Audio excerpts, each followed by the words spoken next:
Dear students, आप सभी का बहुत बहुत स्वागत है। तो बच्चों, ये हमारे पास एक्सरसाइज 3.4 है। ये क्लास 8 का एनसीईआरटी का ये मैथ है और इसके पहले का जो एक्सरसाइज है वो सारे कंप्लीट हो चुके हैं। तो इस वीडियो में हम इस एक्सरसाइज को स्टार्ट करेंगे। तो यहाँ पे क्वेश्चन नंबर 1 यहाँ पे क्या कह रहा है, स्टेट वेदर ट्रू और फॉल्स। मतलब यहाँ पे जो कथन दिए गए हैं उसको बतलाना है कि ये सच है, मतलब सत्य है, ट्रू है या फिर फॉल्स है। तो यहाँ पे इस क्वेश्चन को बनाने में स्टूडेंट्स कई बार जो है इसको नहीं समझ पाते हैं, या फिर बहुत सारे स्टूडेंट्स जो होते हैं वो पीछे से ट्रू फॉल्स देखते हैं और फिर इसमें ट्रू फॉल्स लगा देते हैं। लेकिन हमें वैसा नहीं करना है, हमें यहाँ पे ठीक ढंग से समझना है। अगर नहीं समझ में आता आप लोगों को तो फिर आप कमेंट में हमको बतला सकते हैं कि नहीं समझ में आ रहा है। अभी मैं आप लोगों को जिस हिसाब से बतला दे रहा हूँ वो आसानी से आप लोगों को समझ में आ जाएगा। ईजी तरीके से मैं बतलाऊँगा। देखिए यहाँ पे फर्स्ट में दिया हुआ है all rectangles are square. All rectangles मतलब सभी रेक्टेंगल जो है वो स्क्वायर होते हैं। स्क्वायर में क्या प्रॉपर्टी होता है, जो प्रॉपर्टी होता है स्क्वायर में वही प्रॉपर्टी अगर हमको यहाँ पे मिल गया रेक्टेंगल में तो हम समझेंगे कि ये कथन जो है बिल्कुल सही है, स्टेटमेंट सही है। ठीक है, तो यहाँ पे हम क्या करते हैं, स्क्वायर जो है हम उस स्क्वायर में खोजते हैं। स्क्वायर कैसे रहता है, तो स्क्वायर जो होता है उसका चारों साइड जो होता है वो इक्वल होता है। ये हो गया स्क्वायर। तो इस स्क्वायर में जो भी प्रॉपर्टी बनता है, मतलब इस स्क्वायर का प्रॉपर्टी क्या होता है, चारों साइड जो होता है वो इक्वल होता है।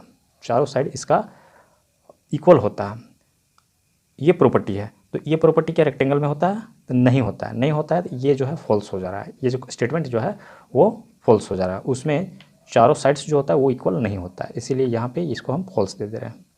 ये फॉल्स हो गया। अब यहाँ पे नेक्स्ट में ऑल रेम्बसेस और पैरेललोग्राम्स। ऑल रेम्बसेस, तो पैरेललोग्राम में क्या प्रॉपर्टी होता है, वो प्रॉपर्टी अगर इसके साथ मैच कर जाता है तो फिर ये ट्रू हो जाएगा। तो पैरेललोग्राम जो होता है वो कैसे होता है, पैरेललोग्राम होता है ये इस तरह से और इस तरह से, ये होता है पैरेललोग्राम। ठीक है, तो पैरेललोग्राम की प्रॉपर्टी क्या होता है, पैरेललोग्राम की प्रॉपर्टी होता है ये opposite sides are equal. Opposite sides are equal, तो वो जो है अपोजिट साइड्स रेम्बस जो होता है वो इस तरह से होता है। ये रेम्बस हो गया, रेम्बस हो गया।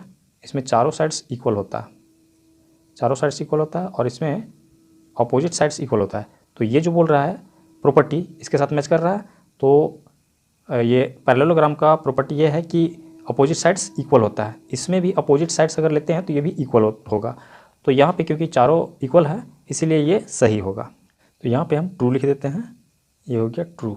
अब यहाँ पे सी नंबर में कह रहा है all squares are rhombuses and also rectangles. यहाँ पे ध्यान देना है कि रेम्बस और रेक्टेंगल में जो प्रॉपर्टी इन दोनों में होता है वो प्रॉपर्टी हमें स्क्वायर में मिलना चाहिए। तो रेम्बस जो होता है ये होता है। ठीक है, तो रेम्बस की प्रॉपर्टी होता है फोर साइड्स इक्वल। तो स्क्वायर में हमें मिल रहा है, इसका मतलब ये ट्रू हो रहा है इन दोनों के साथ। अब इसको लेते हैं, इसमें रेक्टेंगल में क्या बोलता है, रेक्टेंगल में बोल रहा है कि उसका प्रॉपर्टी है कि opposite sides are equal. Opposite sides are equal, तो opposite sides are equal, square में भी तो वही बात है। तो इसमें जो है ये स्क्वायर है। ठीक है, ये स्क्वायर हो गया और यहाँ पे हो गया रेक्टेंगल। तो रेक्टेंगल का जो प्रॉपर्टी है वो क्या है, अपोजिट साइड्स आर इक्वल। तो अगर इसमें बोलते हैं अपोजिट साइड्स आर इक्वल, इसमें तो चारों इक्वल होता है इसीलिए अपोजिट साइड्स आर इसमें इक्वल। मतलब है कि इसका जो प्रॉपर्टी है वो इसके साथ मैच कर रहा है। इसका मतलब है कि ये ट्रू हो जाएगा। ट्रू हो गया। सी नंबर का डी में all squares are not parallelograms. सभी स्क्वायर जो हो पैरेललोग्राम नहीं है।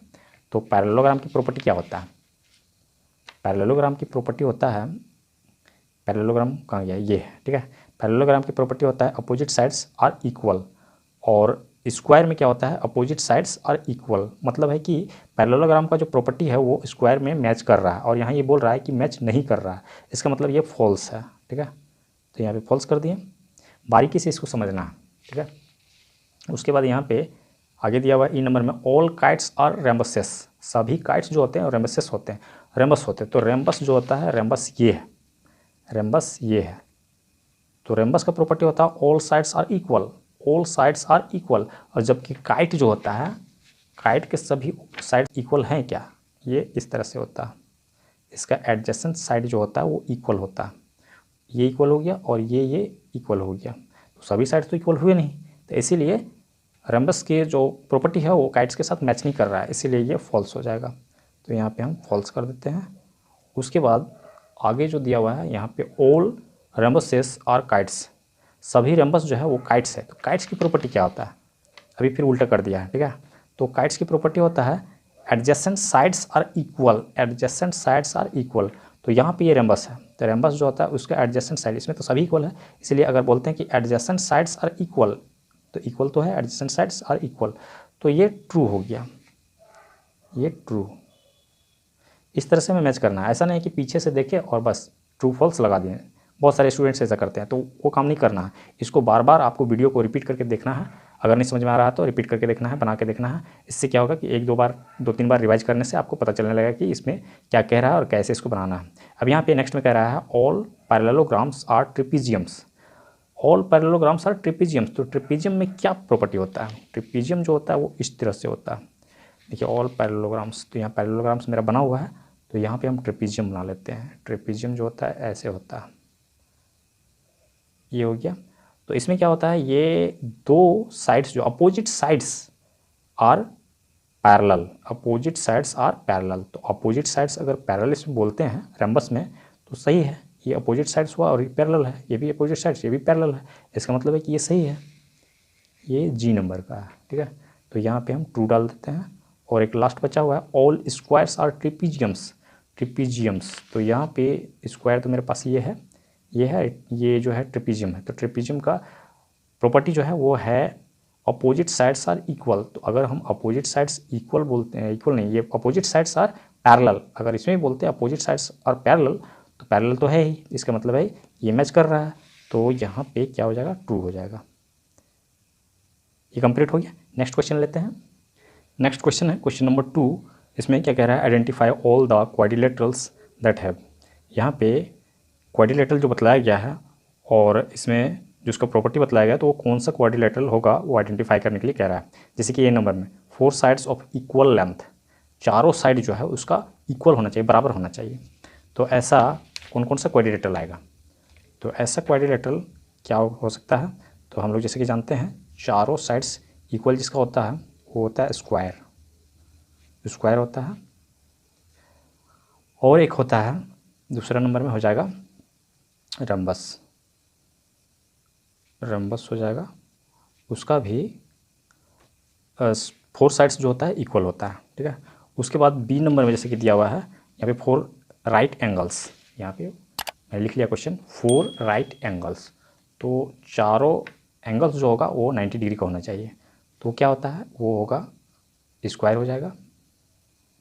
और इसमें चारों साइड्स इसका जो होता है वो राइट एंगल होता है और हो जाएगा रेक्टेंगल हो जाएगा। बस ये दो ही होगा, इसका 2 आंसर इसमें भी आ जाएगा। एक हो गया स्क्वायर, ये हो गया, और दूसरा हो गया रेक्टेंगल,